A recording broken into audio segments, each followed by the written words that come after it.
Hey, good afternoon, and welcome to another edition of What You Gotta Say. Today, the title is The Black History You Don't Know. And there are a great deal of reasons. And I've got two incredible guests with a wealth of knowledge. So, now this is recorded. So, I am sorry if you wanted to call in and pick their brains. But sorry, I got them all to myself today. We'll have them on again for everybody. And we're going to discuss the history, the black history that you don't know in 2 minutes, 2 seconds. Your small business struggled through the pandemic to stay afloat. You need more exposure. Radio and printed ads are good for pet liners. Television commercials are overpriced. Social media ads start cheap, end up expenses. You need an ad team that can get you multimedia exposure. You need MyTV. MyTV will develop a commercial tailored to your business. To get your maximum sales, contact sales@theratemytv.church.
And welcome back. Now, I am honored to have my guests today.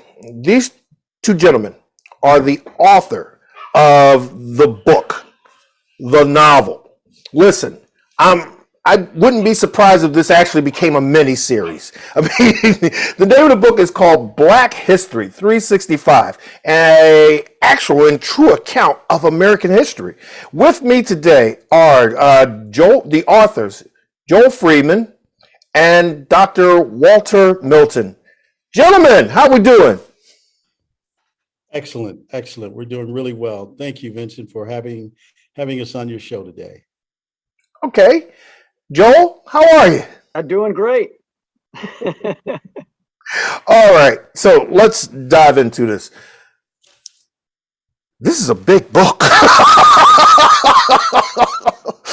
How did this masterpiece come to fruition? Well, it came to fruition because I think it was a vision that was seeded in my life a long time ago. And I'm quite sure that Joel shares similar sentiments. But when I was a fourth grader, I remember attending school and I had a really deep love for my teacher. And she said, tomorrow we're going to be learning Black history. I'm going to teach you guys some Black history. And I was excited. Went home and told my mother and father, I said, hey, Miss Laudicea is teaching us about Black history. You know, my parents, they would always tell us that our history goes back to the beginning of time, that our history was biblical history. And I was really confident in that. So, that morning I woke up, I told my mother I wanted to put my favorite blue suit on. Actually, it was my only blue suit, my only suit, period, and my snap-on tie. So I went to school. I made sure that I was sitting in the front seat that day, in the front row rather, and I was on the edge of my seat. And she showed the film strip, and the first thing that I saw was an introduction into slavery. There was a so-called slave master beating an enslaved person with a whip. For my fourth grade brain, it was like shock. I wanted to hide under a table because it really contradicted everything that my parents said. I'm like, wait a minute, I didn't. You guys left part of the story out or something. So I went home. I was really suffering from PTS. Yeah, PTSS, right. I wasn't argumentative because I don't want to get a spanking, but yeah, kind of confrontational softly. And my mother and father saw that, especially my mother saw that I was really emotional. And she told me that one day we're going to write this story. And so fast forward, I was a school superintendent for a little over 13 years. And I met Joel when I was a superintendent in Illinois. We stayed in touch over the years. As he says, almost 2 decades. And so I just started telling this story. I started writing and writing. I started thinking about all of the atrocities academically that many Black children were having across this country. And I said, many of our kids, they're out of the curriculum. They don't see themselves in the curricula. They learn a curricula that excludes them. And then there's a smidget of information on Black History Month. So just started writing. My mother said that that I was going to do this, and my mother died that week when she planted that seed in me again unexpectedly. So I started the work, and then I said, let me call Joel. Joel has images. Oldest image dates back many years ago, 1553. I said, hey man, will you be down with me on this project? Would you meet with me? He flew to Nashville, Tennessee. I was living there at the time, and we haven't looked back since. So we put together this wonderful book. We call it Our Love Letter to the World. And it's just amazing. So that's how the vision started. It started from my own experience, but also what I recognize that many children across this country, Black and white, but particularly Black children, really, really needed in public schools and private schools and Christian schools and religious schools, all charter schools. And so here we are. And it's not only for young people. We say that it's from K to grade. Okay. Black history in public school.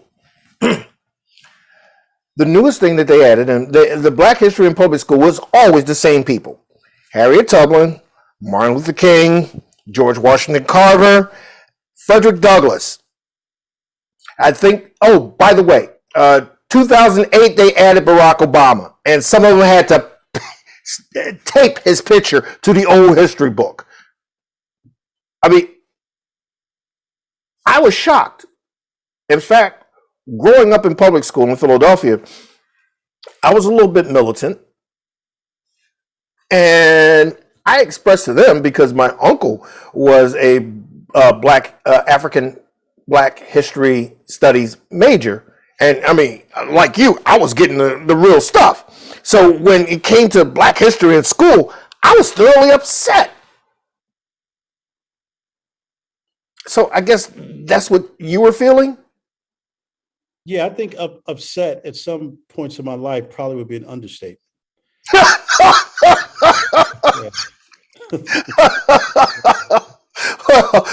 Okay, all right. So what's the difference between your book and the 1619 Project? I'll have fun with that question, but I'll turn it over to Joel and let Jump on it, Walter. Go ahead. No, you go ahead, Joel. I'll let you kick. I'll follow up. Well, a little bit, just kind of a quick overview. I came from Canada. I left home when I was 17, long-haired hippie, dope-smoking fool, and just kind of traveling all around North America. Probably put 5,000 or 6,000 miles in this thumb right here. And I had an experience in my life in '72 that turned my life around. Signed up for school the next day, and about 7 years later, I have a picture of myself with hair down my shoulders. And 7 years later, I became one of the first chaplains in the history of the NBA. I started studying Black history right around 1980. That's about 42 years now. Real intensive study. Started doing speeches around 92, 93 timeframe, and just became a situation where, my time in the NBA really helped to open up the door for me to become, just kind of open to different things that I hadn't known before, and bumped into Ivan Van Sertima. And he became my mentor from a historical background. And a lot of the players in the NBA, we had many conversations, many discussions. And it just, and then meeting Walter, Walter was, I don't know, he didn't mention this, but he was for 6 years or 5 years a social studies teacher, for 6 years a principal, and then close to 14 years as a superintendent. In fact, he was in the Capital District of Springfield, Illinois, a very plum position. Working In a New very majority white neighborhood.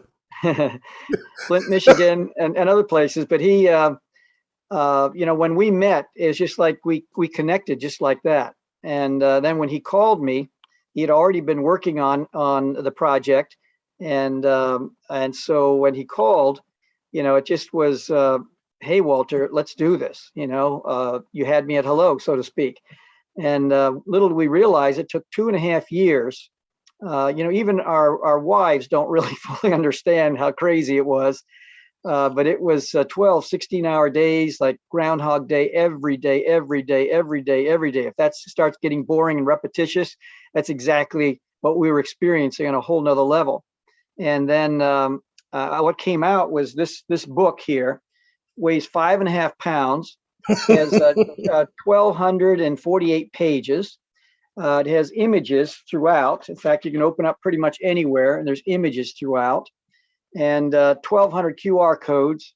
And now we also have the different class sets for 7th grade. As you can see here, we have 3rd grade, 2nd grade, 8th grade, all the way from, 3rd to 8th grade in all.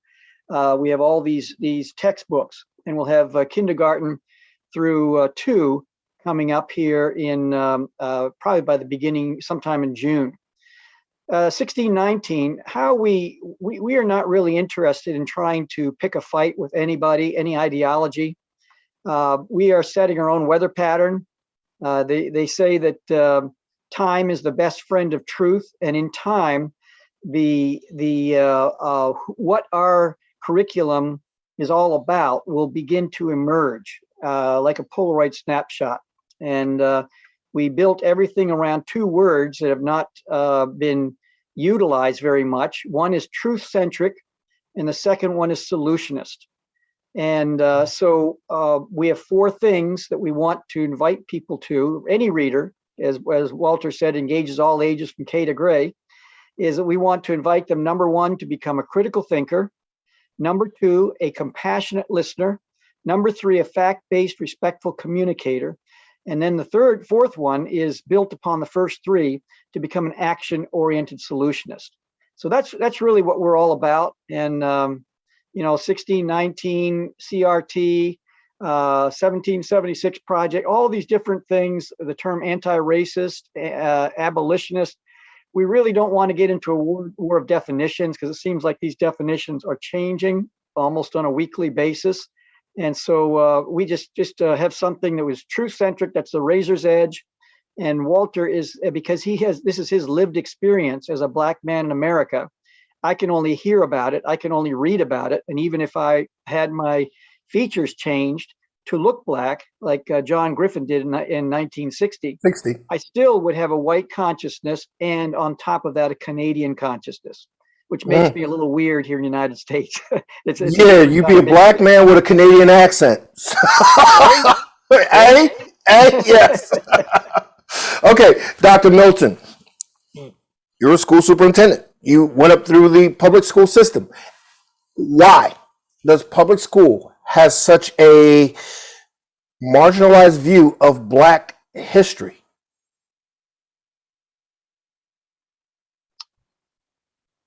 We can't hear you, Walter. Okay, thanks, Joe.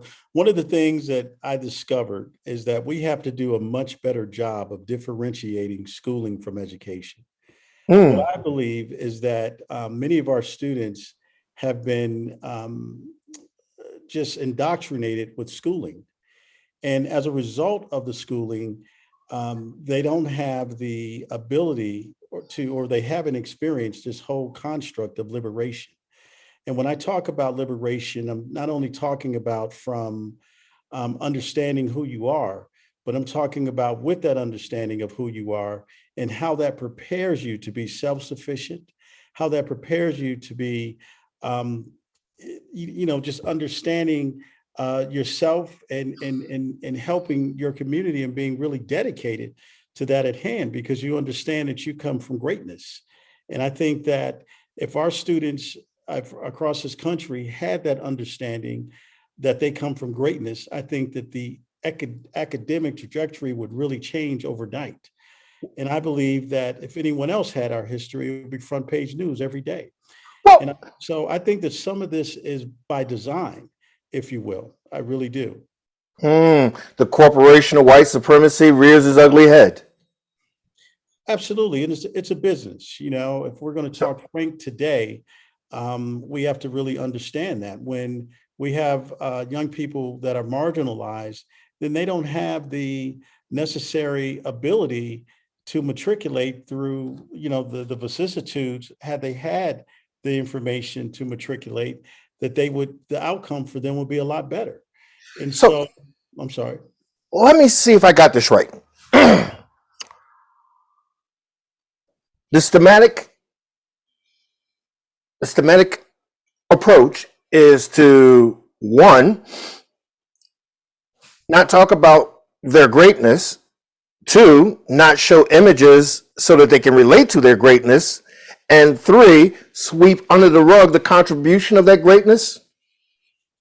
Absolutely, absolutely. If we're going to be frank today, and I think that Yeah. this is a frank show, Yes. so I agree with you 100%. But I think it's by design, because what we find is that there's a direct correlation. With students under or receiving a culturally responsive educational experience, with them doing better socially, academically, politically, psychologically, in every aspect of life. We found, and so what we want to do is have a pedagogical emphasis that's really tied to this whole notion of culturally responsive educational approaches, and that's what we do. Okay, and correct me if I'm wrong, and Joel, help me out here. They can't be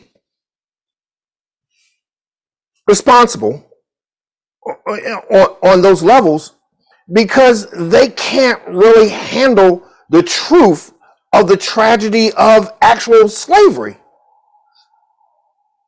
Well, what we did in our curriculum is that we have not blinked at all from the truth. So, for instance, let's say we want to talk about, let's say we have a group of students, a mixture of students, because as our subtitle says, this is an inclusive account of American history. And even the icons, the images, we have Black, Puerto Rican, white, Asian, Hispanic. We have all different ethnicities and races that are pictured as young students throughout the whole textbook. And so this is our love letter to the whole world, the whole country, not just 50% living in their own confirmation bias bubbles. And so when it comes down to it, wherever there's a binary choice, we developed a process which is unique to us, which is proprietary, called the Elephant Experience. Walter and I, we really wrestled with how do we talk about these tough topics where people get all weirded out, they bump each other in the head, they talk past each other, they cancel each other on social media. And so we walk straight into topics like 3/5 of a human being, Uncle Tom, reparations, the N-word, should we tear the statues down, Black people in the deadly dance with both American political party machines, scientific racism, can a white person ever fully understand the Black experience in America, manifest destiny, doctrine of discovery, all these different topics. Wherever there's a binary choice, we have QR codes that show both sides, so that once again, if we were just speaking to one side, we would just be sharing one side. And that's all about teaching people what to think, not how to think. And we're all about the Socratic method. We're all about, just getting students to come to some type of an understanding. In Debate 101, you have to know both sides before you can effectively debate one side. Correct. So, that's really what we're all about with this particular curriculum. So we got a great deal of American history that is basically one-sided or told by the winners or the people with enough money to buy politicians. Walter? But hold on, we're going to answer that question because we're running a little late, and I'm really enjoying this conversation. So we're going to come to that right after this break. I will see you all in 1 minute, 2 seconds.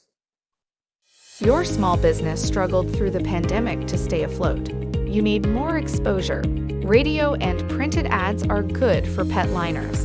Television commercials are overpriced. Social media ads start cheap, end up expensive. You need an ad team that can get you multimedia exposure. You need MyTV. MyTV will develop a commercial tailored to your business. To get your maximum sales, contact sales@theratemytv.church.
Okay, so I left you with a cliffhanger. And Dr. Milton, Yes. oh, you can address that question. Well, I want you to repeat the question if you can, because I was so captivated by what you said. I thought it was a statement. Okay, the Corporation of White Supremacy has marginalized and basically dismissed the influx of African Americans or Americans of African descent or whatever they call themselves these days, because this is the cancel culture. Is a majority of that, and writing your book and putting it together as a love letter, is a majority of that to ease white guilt?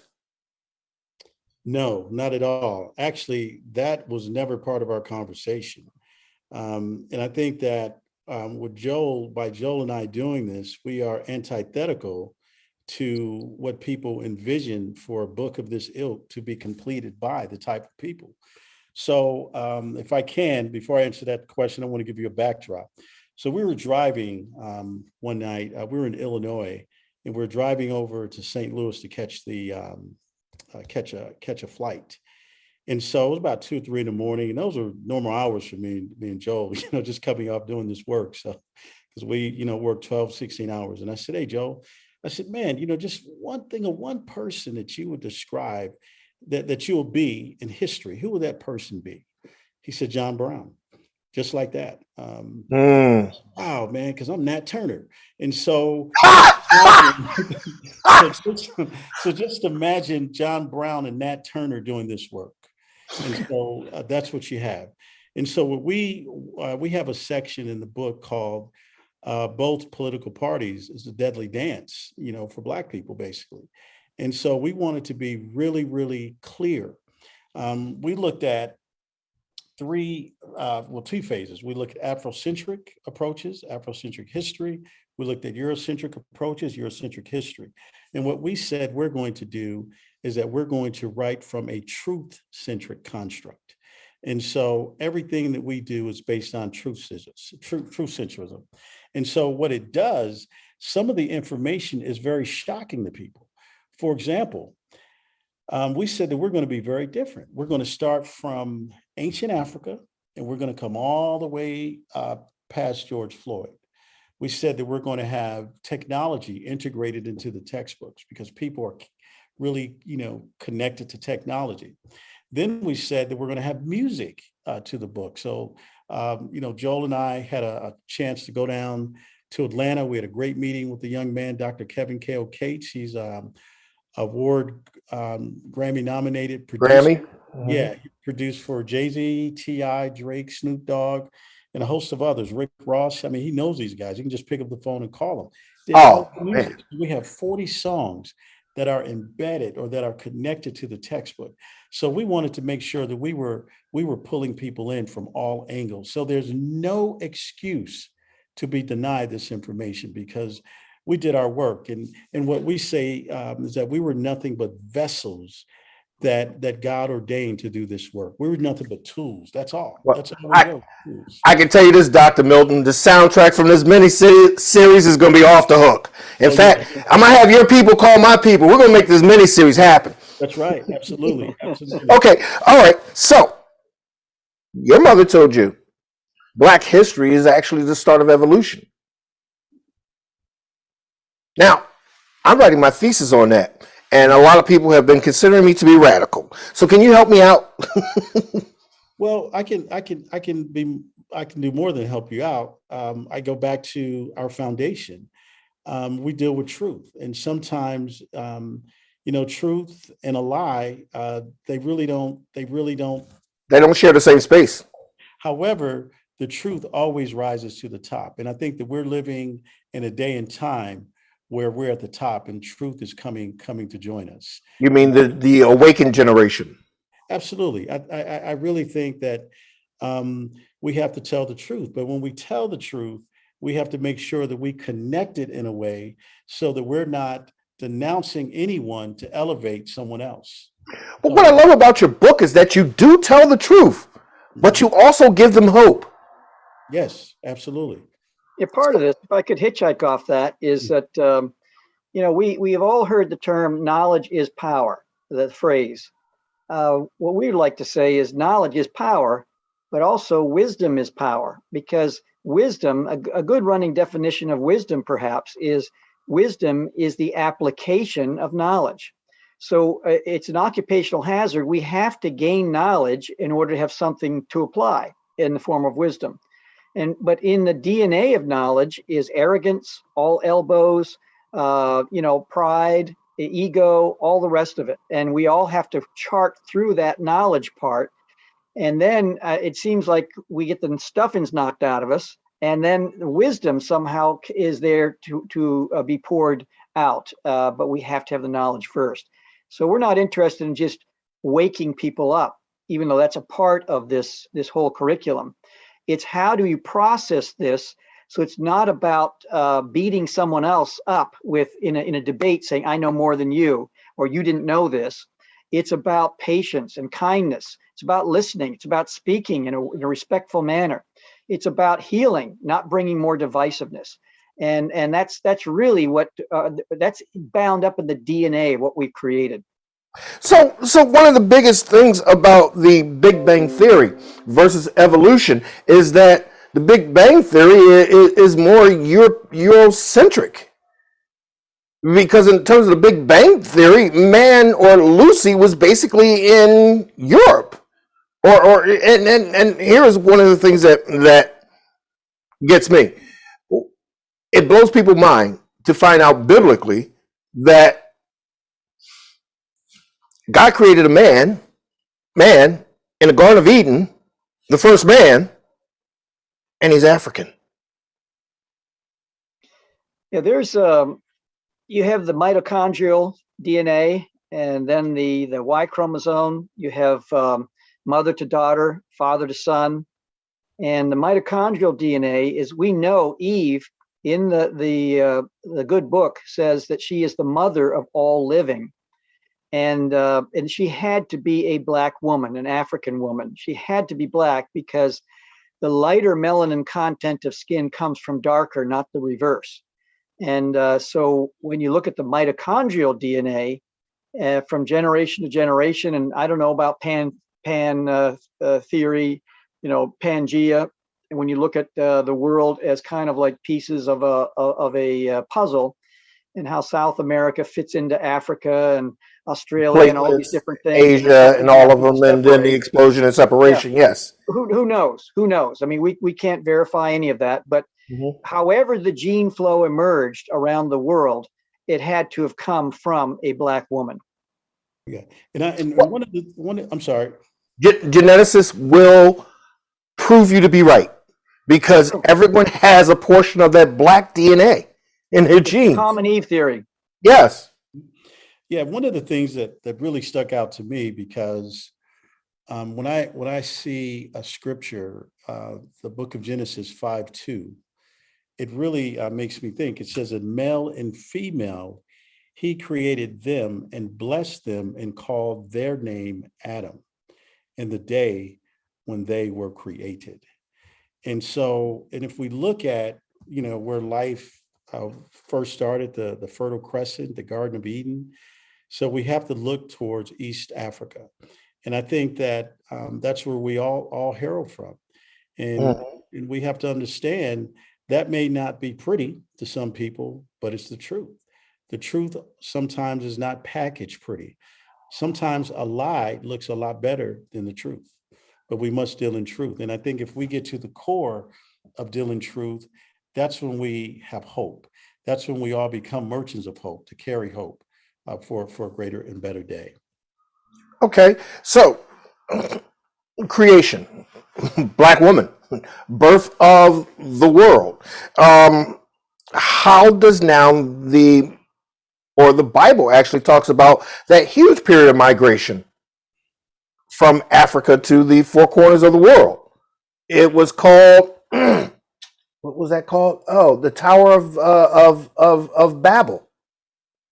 Well, Genesis chapter 10, it goes into the table of nations. You have 70 nations that emerged from Adam and Eve, Mm-hmm. and you have Ham, Shem, and Japheth. You have the sons of Noah. Ham and Japheth and Shem, and you can see the gene flow moving from Japheth moving into Europe. We have Shem in the Saudi Arabia, that region. You have Ham, you have the sons of Mizraim, which literally means in the Hebrew two Egypts. Mm-hmm. You have Put, which is Libya. You have Cush, which is Ethiopia. Ethiopia, That whole region, and then Canaan or Canaan. You have that the curse promised land. was not on Ham; it was on Canaan. Canaan, yeah. And if you pick up the newspaper today, Libya still exists, Egypt still exists, Ethiopia still exists, but where's Canaan? And so there was, the whole curse was not on Ham. It was on Canaan for what he did. Yeah. And another thing that's really important, like we hear the term Middle East, there's really historically not a such thing as that.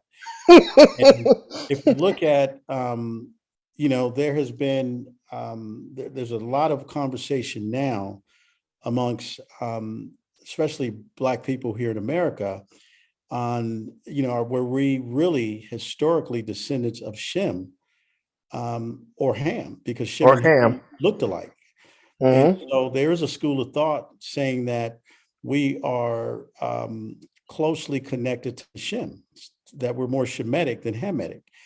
And I think that if we can have clarity around that, then we can basically have a fundamental conversation and closing some of the diaspora gaps that we have as Black people around the world.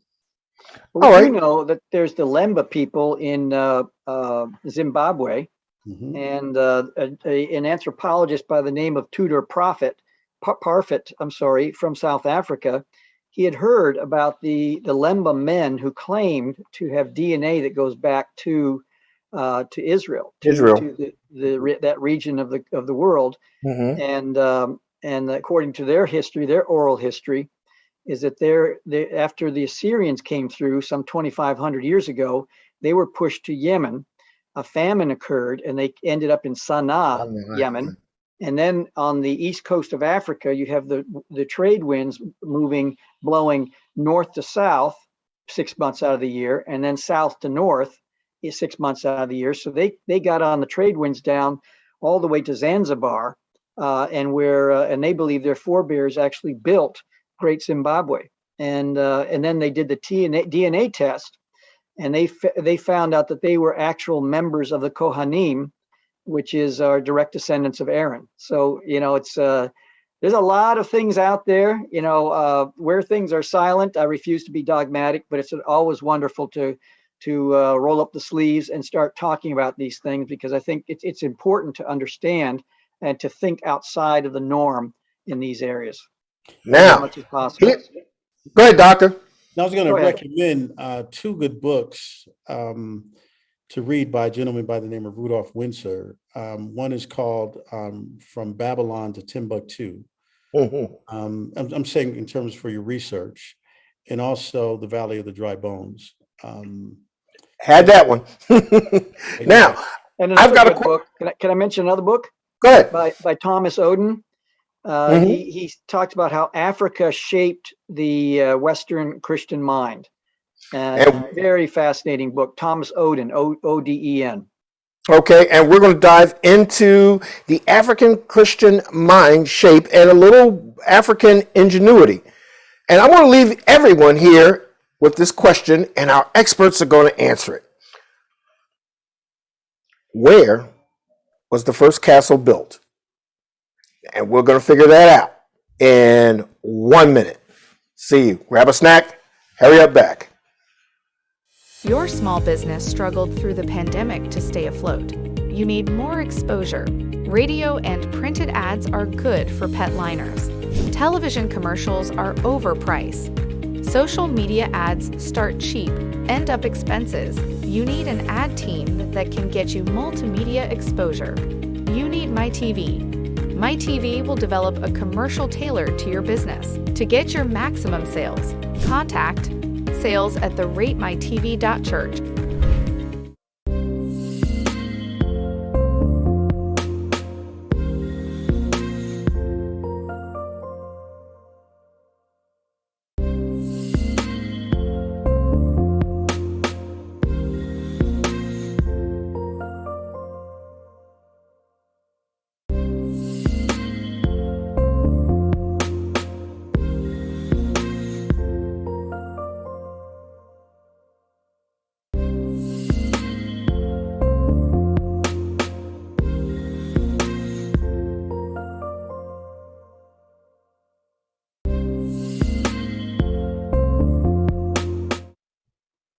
And welcome back. Hope you got your snacks ready. So, everybody out there, where was the first castle built? Let's hear it. You're wrong. Gentlemen, Go ahead, Walter. No, you go ahead, Joel. I'll come after you. But it's just, one of the things that people looked at when they discovered it, or found it, I should say, is Great Zimbabwe, which we've talked, alluding to the Lemba people. They say that their forebears actually built it. What is fascinating about Great Zimbabwe is that it is the rocks. There's no mortar in the entire structure. Sure. And I would say to anybody, go out, build a stone fence, watch the earth move over, let's say 20, 30 years, and that stone fence will be toppled over, But somehow in the structure of Great Zimbabwe, it has stayed intact all these centuries. It's just fascinating. and people are still claiming that the greatest engineering marvel that is Africa in Africa were the pyramids. Mhm. It's true. Absolutely. And that, the pyramids, when Napoleon came there, some guy got out his pencil and figured it out that all the stone. In fact, we now know also where the quarry, where they quarried that stone. A friend of ours is Dr. James Harrell, retired from the University of Toledo. He's probably the greatest, has the greatest understanding of that kind of thing. But all the stone on the Giza Plaza, if it were cut up into rocks, into stone wall. You could build a wall around the entire country of France, 1 foot wide and 10 feet tall. That gives you an idea of the volume of stone. And one historian said it could have taken 20 years, and with let's say 100,000 workers working around the clock, the one stone would had to been put in place with a mathematical perfection of 1/1000th of an inch between each stone every 96 seconds. And that gives you an Wow. idea Of how fast they were working. engineering marvel. Mm. Wow. So, all right. So, black ingenuity, all right, that has affected the Western world. One is that, yeah, they were incredible mathematicians. In fact, the Library in Alexandria is still bigger than the Library of Congress. But and it has a great deal of facts that have been boggling people forever. But the African experience also expanded the concept of monotheism, or the belief of one God of your understanding. Walter, you Well, want to? I think the richness of our true culture is that we're not monolithic. I think as we begin to evolve and grow and go, it really became that, if you will. But I know that we have a plethora of different beliefs, but it has always been an essential component for our existence that there was a creation, that there was a power, a creator that's bigger than us. And so I think that if you talk about the creative concept from an ancient standpoint, we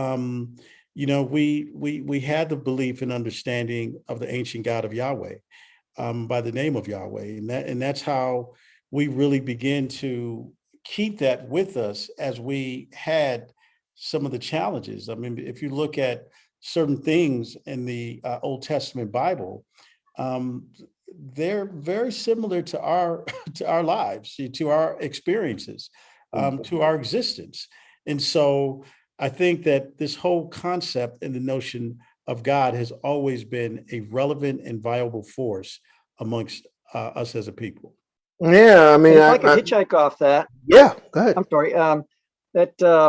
Also, we have a situation where we just take a look at the dynasties of Egypt, and we start looking at the polytheistic view of the Egyptians, and that was the worship of the Amun. And then you have Akhenaten coming on the scene, a rather just a crazy, just a whole different mindset. And he brought in the whole idea of the Aten, which was the worship of the sun disk, the sun god. But it was a monotheistic view, not a polytheistic view.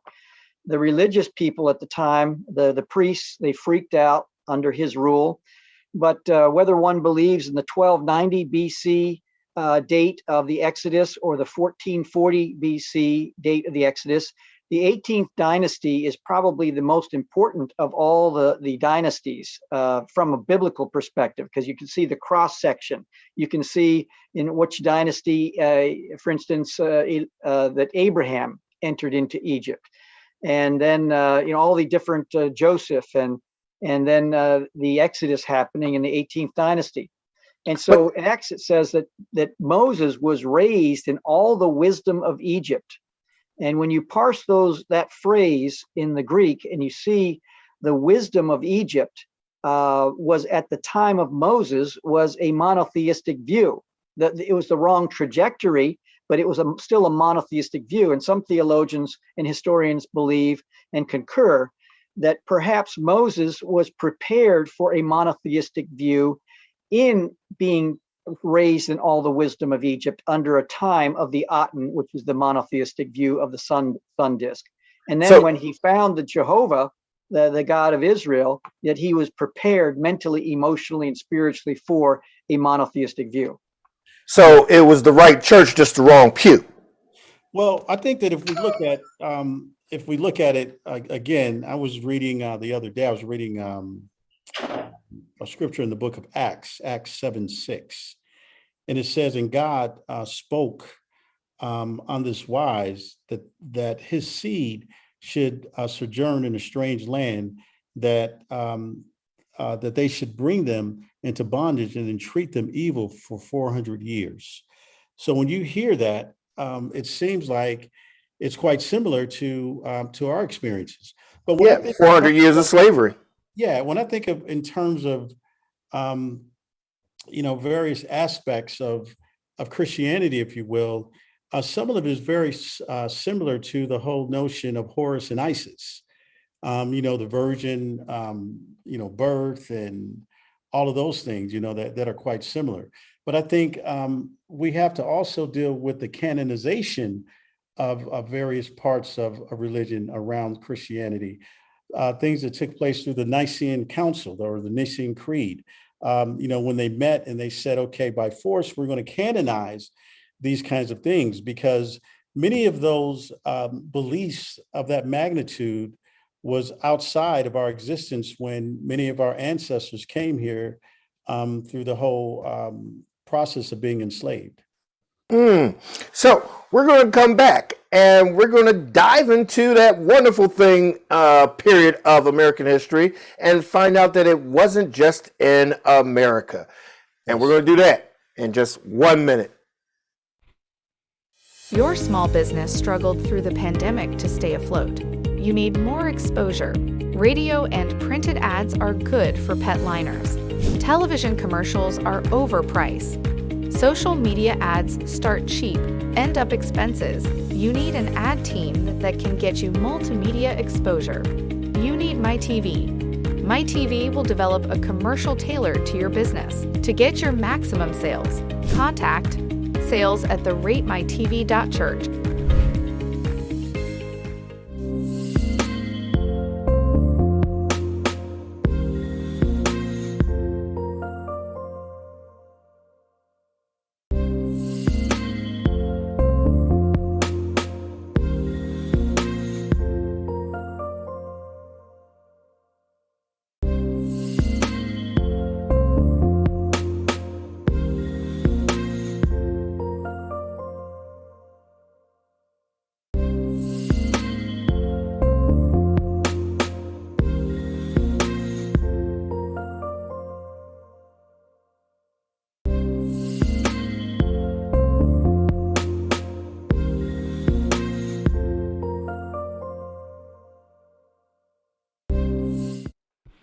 And welcome back. You know, the show is titled The Black History You Don't Know. And I've got incredible guests. And I keep saying this, but the best part of my show is what the show during the breaks.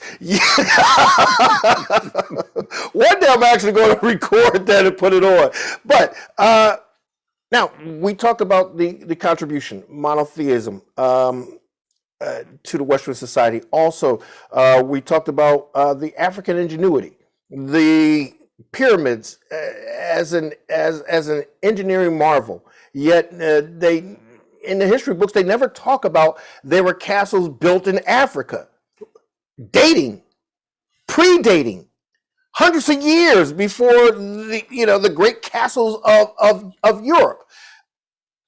But another thing that Africa was incredibly known for, especially during the 1600s, commerce, trade, wealth, natural resources that the entire world wanted. Let's start with what? Ivory was the first real big one. Joel? I mean, Dr. Milton? Yes, that was one of them. But one of the things that we wanted to make sure we clarified in the textbook is that when we looked at Africa, we started with the ancient empires. And we also gave extreme clarity of how those empires were broken into this geopolitical names of countries or what have you, into the continent of Africa. And when I talk about, because I have a son, his name is Izana Haben, and he's named after one of the ancient Ethiopian kings of an area called Aksumite. And he Very wealthy. responsible, yeah, for the whole, a creation of coins and the Point. minute Yeah. In coin. fact, he was considered the richest man in the world. Yeah, that's someone else. We'll get to him too. Okay. That's because we can never talk about, ancient wealth if we don't talk about him. But Right. the point I'm trying to make is that people don't realize that coffee really came from there. And What? Not yeah, Colombia? yes, yes. Oh, Ted Cruz, are you watching this? Now you know why she didn't want your coffee. Okay. So when we talk about commerce and everything, it really started there in ancient Africa. Yep. And Joel, I'll let you talk about our beloved brother was one of the richest men of all time. Yeah, Mansa Musa. Mansa Musa, Yeah, yes. there's only one evidence of how he looked. Who knows what he actually looked like, but it's pictured in the textbook. And he was the wealthiest. He didn't fight wars. He bought people off with gold, and he would journey, and he would be magnificently bless a community where he would stay, and just a remarkable human being. Mhm. But I think that But it was ivory. told that when he traveled, his caravans had so much gold that he can buy any country that he went into. That's right. That's right. That's how he fought his wars. Hey, I'll buy you. I'll buy this region. And you So- have the gold in West Africa, in Ghana especially. Mhm. You have the ivory trade, which was a lot of what happened in the Arab slave trade. Is that Mm. people would come into, and Vincent, you and I were talking about this yesterday, and how Egypt was first. The Arabs took over Egypt during what they call the golden era of Islam. They took over Egypt, and then it took them 60 years to make it all the way to through these other areas of the lands of Libya and other places, all the way to Morocco and the Atlantic coast of Africa. And then every village, every city, they said you must pay tribute in people that are kidnapped and enslaved. And soon that ran out. And so then people started going into Central Africa, the Chad region, the West African region. And you had these coffles of people marching out to either Morocco, which was a slave port, or Zanzibar, which is a slave port on the East Coast. And you can see images of them carrying ivory with them as they go out, and then they were sold into enslavement from there. So there's a lot of, and even today, you have the Chinese are doing a lot of infrastructure work in payment for potash and diamonds and gold and oil and all the rest of it. So Africa, the whole continent of Africa, is filled with natural resources. But the biggest natural resource that really took its prominence in the late 16, early 17 was the resource of manpower, or better known as slavery.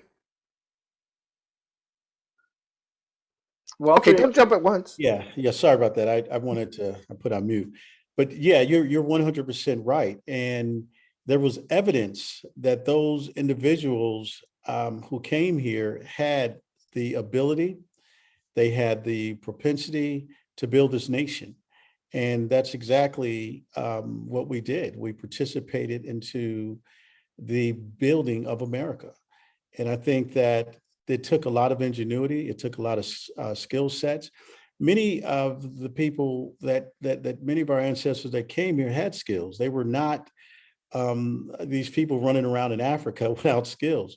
The challenge was that we didn't speak the language, the English language, but we had the skill sets. I mean, if you look at DC, I mean, a lot of the relics, we're responsible for those things. You look at But you look at the man who designed DC was black, and he did it all without using paper. That's right. From memory. From memory. Yeah, we go back to your old city, so Philadelphia, one of the oldest cities in the country.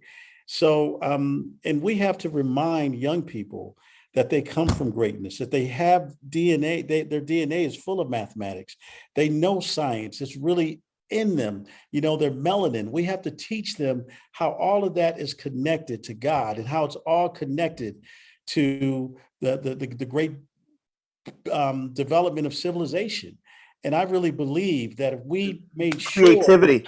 yes, that this was an essential component of the educational process, we can change the dynamic of this great country overnight. So did they really, the post or the Reconstruction period, okay, the 40 acres and a mule that never happened? Did they really reconstruct the former slaves into America properly or right or anything besides saying, okay, get out?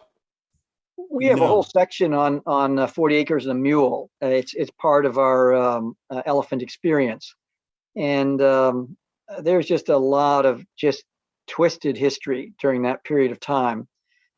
Sherman, running through Atlanta, and just breaking up the infrastructure of the South. Mm-hmm. African people who were captivated, kidnapped, following them, and trying to see how they could be made be free or experience a freedom, and then the trickery involved with that. It just was a terrible time. The 40 acres and a mule, that was promised, and then the next president who came in after Lincoln was assassinated, and the Congress, they rescinded all that, and so it's just terrible.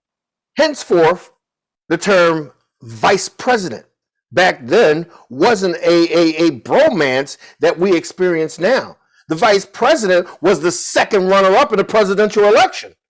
So no, those two didn't share the same ideas, Lincoln and his predecessor. So after he was shot, he said, 40 acres and a what? No. No. Give Yeah. all of those plantation owners back their property. Yeah.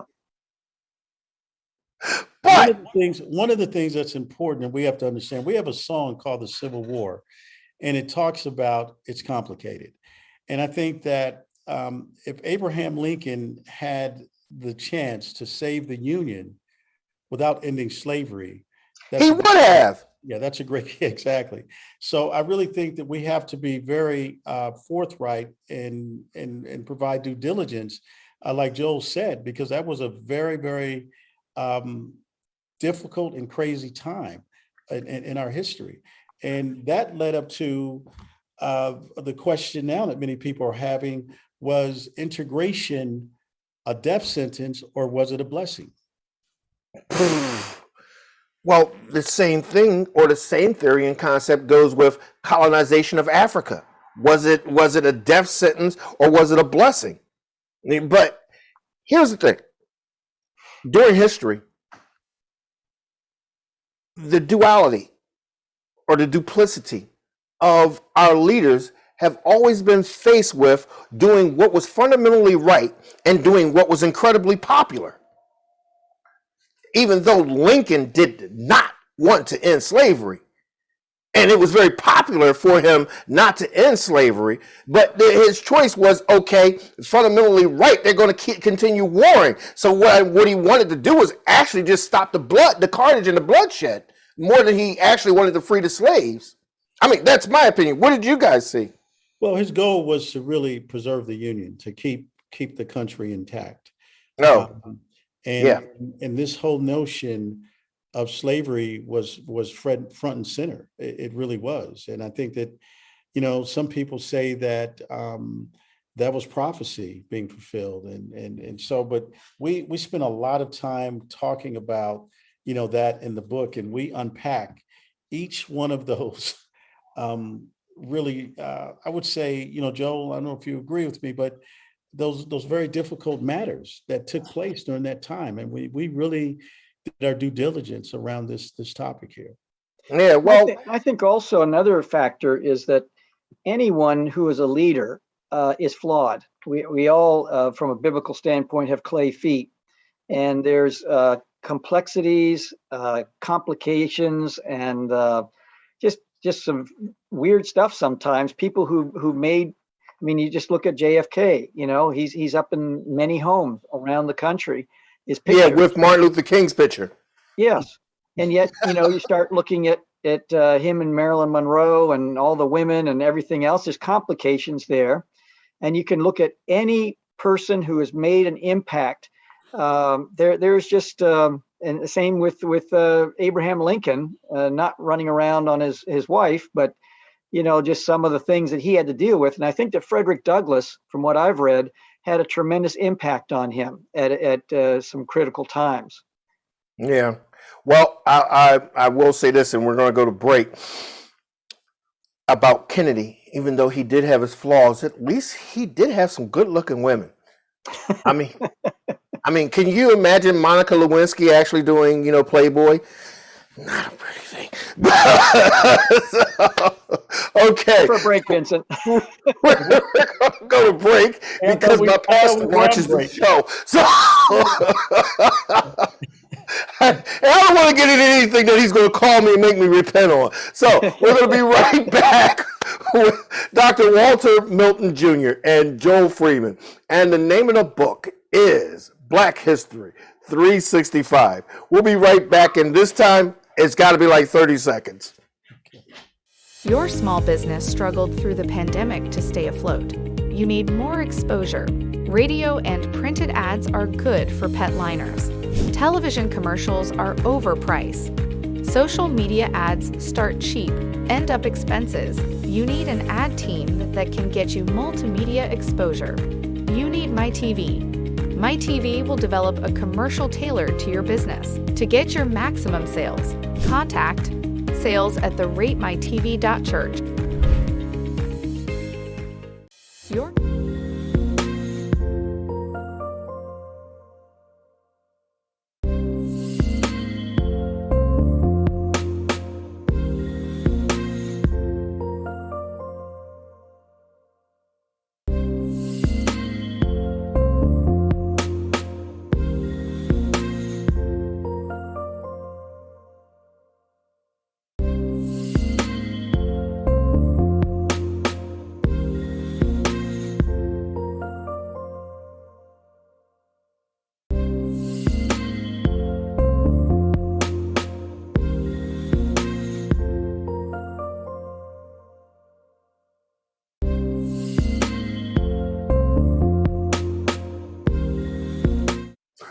Welcome back. Now, I'm with Joel Freeman and Dr. Walter Milton, and the book, The Love Letter to America, is Black History 365. So let's lead off with you, Dr. Milton.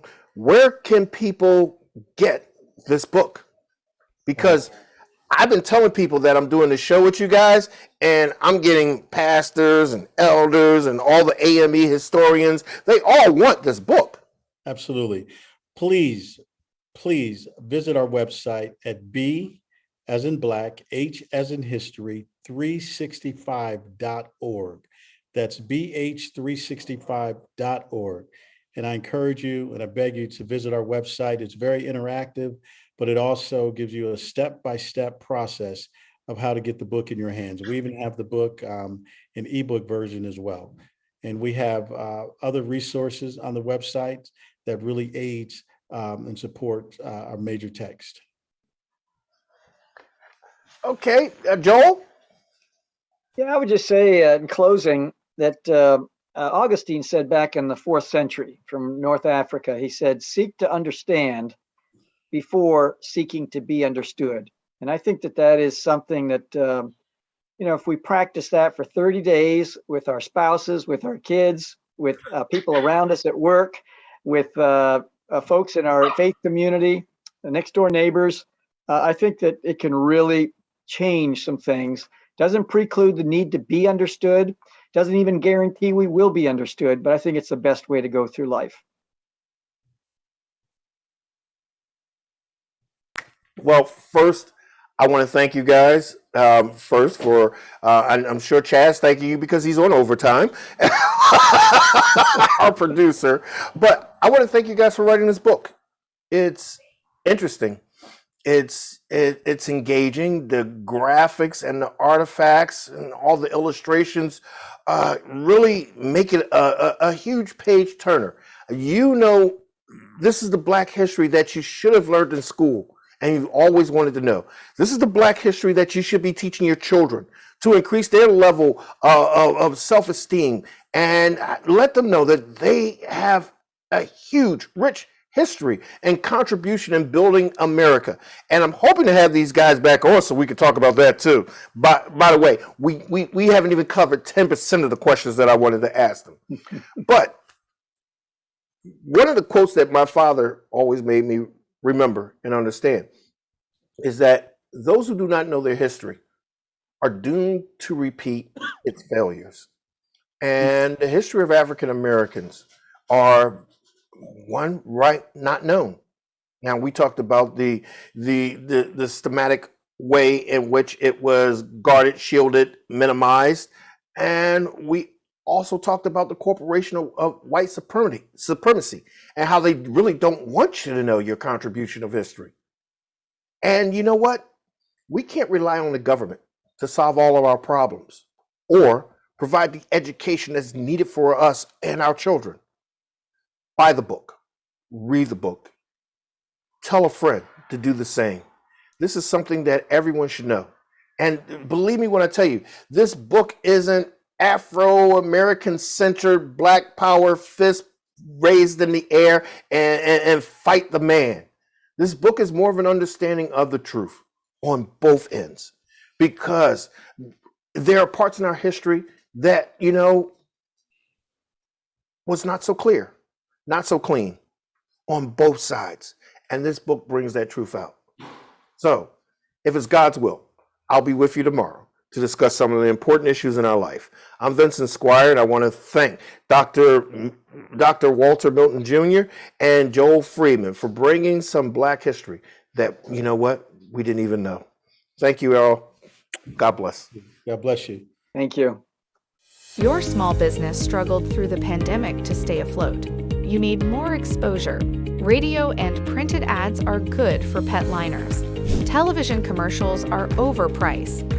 Social media ads start cheap, end up expenses. You need an ad team that can get you multimedia exposure.